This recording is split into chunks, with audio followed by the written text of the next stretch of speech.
The Jacksonville Jaguars are back in the NFL playoffs next year with this ideal offseason featuring these 5 moves. And the last one, what they should do with the number 5 overall pick, is easily the most important move for their franchise this year and for years to come. A 2024 season that had high expectations after a disappointing finish to 2023 brought even more disappointment in Jacksonville. A 4-13 season that saw star quarterback Trevor Lawrence go down to injury and head coach Doug Pederson get fired at the end of the season. Now the Jags need a big offseason to rebound and take back a division that was supposed to be theirs, or at least I thought it would be, after the 2022 season where they finished strong and won that crazy wildcard game versus the Chargers, coming back from down 27-0. With that being said, the first move of the Jags offseason should be to cut Christian Kirk and Josh Reynolds. Now, why are we cutting the Jags' number 1 receiver of the Trevor Lawrence era and Christian Kirk? First of all, the money, okay? That saves them over $10 million on the cap. The Jags have $31 million in cap space, just 17th in the NFL, according to Spot Track. But this team has more moves to make, especially with the emergence of clear number 1 receiver Brian Thomas Jr. last year.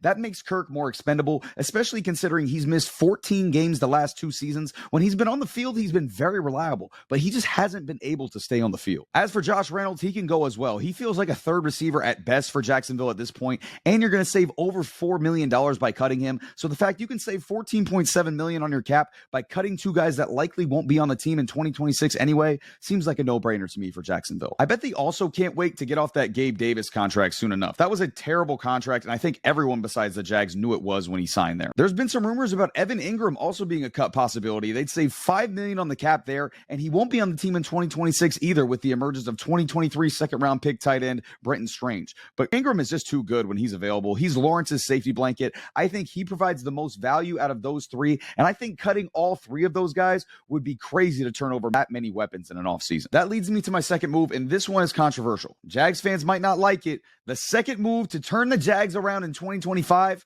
we're going to sign wide receiver Diontae Johnson to a 1-year deal. Now, why on earth would the Jags sign a guy that was traded and cut twice last year and has been a distraction and disgruntled pretty much everywhere he's been in his NFL career? Simply put, there's no risk and there's potentially a really solid reward. You can sign him for 1 year, maybe $3 to $5 million, a high incentive deal, and he tanked his value last year with all the shenanigans. So a team like Jacksonville, who's already got a great and cheap number 1 receiver in BTJ and has holes elsewhere, could use a low-risk, high-reward player like Diontae Johnson as their number 2 receiver. And why do I keep saying low risk for a guy who has been a locker room cancer wherever he's gone? Because if he acts up, cut him. The Jags know they can do that. Diontae Johnson knows they can do that. And Diontae knows he needs his next stop to go perfect if he has any chance of getting a good contract next offseason. So he's got to be on point. But if Diontae produces like he has before, dude caught 100 balls for 1,100 yards and made the Pro Bowl with the ghost of Big Ben in 2021. This Jags offense could be electric if Diontae Johnson reclaims that form. Also, just as an aside, you want to know a sleeper team for Chris Godwin? The Jacksonville Jaguars. Brian Thomas Jr. working the outside after his phenomenal rookie year, throwing in an elite slot option like Chris Godwin inside with Evan Ingram mixed in as well, plus the connections with Bucs OC and now Jags head coach Liam Coen. Before the brutal season-ending injury last year for Godwin, he was having the best year of his career. Trevor Lawrence would be ecstatic with a Chris Godwin addition, but I think the bad Gabe Davis contract leads them to not want to go down that road again, and I think Godwin's still going to get a multi-year high AAV deal. Diontae Johnson's only going to get 1 year, and I think they choose Diontae Johnson because of that. However, receiver is far from their main need on this offense. Let's go more meat and potatoes of what the Jaguars actually need. The third step in the Jaguars 2025 turnaround, let's re-sign Brandon Sheriff to a 1-year deal and draft Donovan Jackson in the second round. The Jags offensive line isn't terrible, but it isn't great either. PFF ranked it as their 19th overall offensive line for 2024, and it has its bright spots. Left tackle Walker Little only allowed pressure on 4.1% of pass plays last year, 6th best for left tackles in the NFL. Right tackle Anton Harrison also showed flashes at the end of his year 2 season. The last 8 weeks of the year, he was a top 20 tackle in football per PFF, and the unit as a whole was very effective in the pass game, ranking 3rd as a unit in pass blocking efficiency rating. However, they struggled much more in the run game. The Jags averaged just over 100 yards per game on the ground. That was 7th worst in the NFL last year, and it's because the interior of their line wasn't good. Re-signing Sheriff will help stabilize that for now, and he's still a solid player, but he is not the 5-time Pro Bowl, former first-team All-Pro player he used to be at 34 years old. They'll need to draft another interior lineman for the future and for this year as well. Enter Ohio State offensive tackle Donovan Jackson, who looks to be available in the 2nd or 3rd round of this year's draft. He played left guard his sophomore and junior seasons before splitting time between left guard and left tackle his senior year, actually playing the majority of his snaps at left tackle during Ohio State's national championship winning season. He could play multiple roles in the NFL, but he could be immediately a great left or right guard and could be a staple on the Jags offensive line for years to come. Now, so far, it's been a bunch of offense moves for the Jags, and they already have a lot of pieces on that side of the ball. However, this defense needs some work, so let's work on this damn defense with the rest of our moves. The fourth move to help the Jacksonville Jaguars reclaim the AFC South title is by signing both Milton Williams and Charvarius Ward in free agency. Yeah, I know. I said 5 moves at the beginning of this video, and I've combined 2 moves into one, 3 of the last 4 moves so far. But guess what, ladies and gentlemen? If I've said it before, I'll say it again. It is my goddamn video, and I'm going to do what the hell I want to do. Anybody who watched the Super Bowl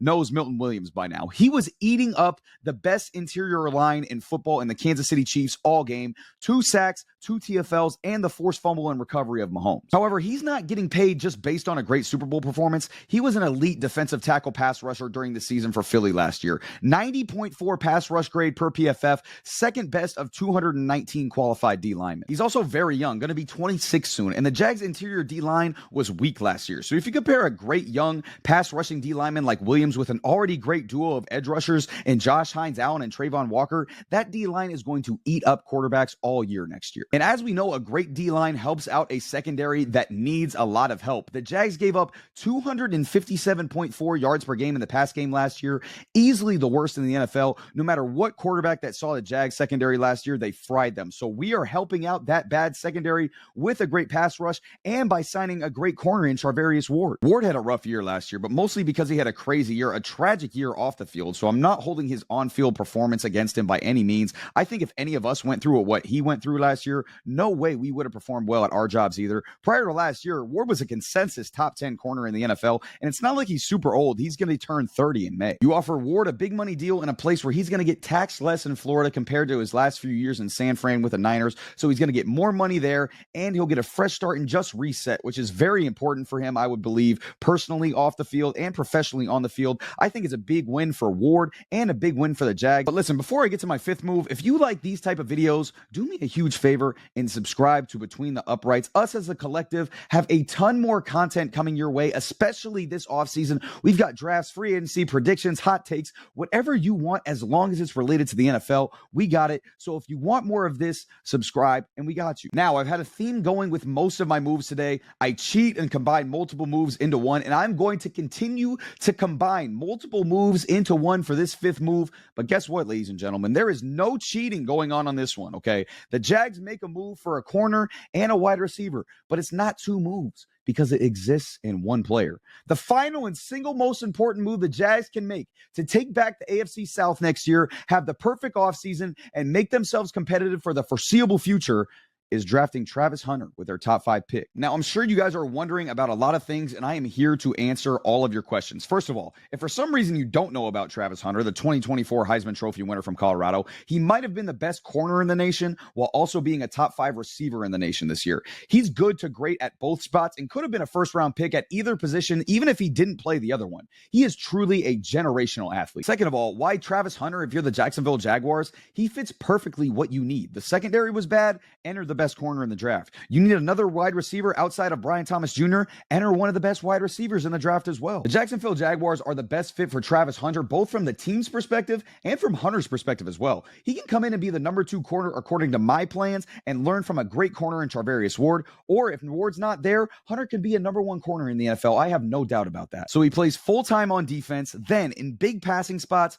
third downs, red zone, or must-have situations, you can put Travis Hunter on the field as the number 2 option behind Brian Thomas Jr., potentially the number 3 option if my Deontay Johnson plan works as well. So he plays anywhere in that 10 to 25 play range snap-wise on offense per game. I think he's fully capable of that. But the final question is, how do they even get Travis Hunter? Will he even be available at the 5th overall pick? My answer to that, maybe he is. There's a world where the first 4 picks in this draft are a combination of Cam Ward, Shador Sanders, Ted McMillan, Will Campbell, and Mason Graham. When I tell you I've been on the PFF mock draft simulator a lot and ran a lot of mock drafts with all the settings down down the middle. Obviously far from a perfect or flawless tool, but I'd say about 20% of the time, Hunter is available at 5 for the Jacksonville Jaguars. And if he's there, you do not blink or waste any time. If you're the Jacksonville Jaguars, you turn that card in right away. But if you're the Jags and you're concerned about a team in front taking him like I am, if there's one player you trade up for that's not a quarterback in any draft, maybe in NFL history, it's Travis Hunter. So if I'm the Jags, I'm doing whatever I can to jump to New England Patriots, because to me,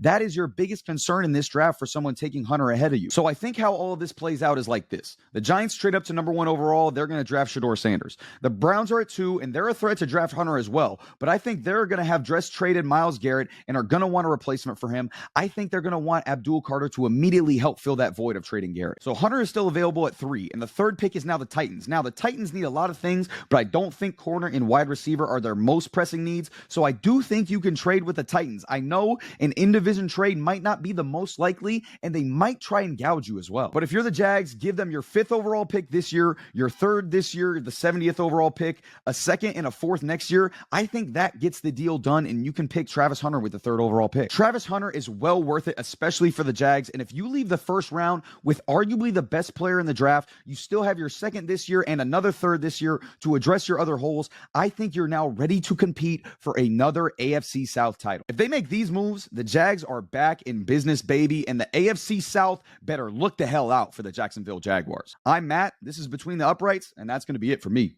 Peace.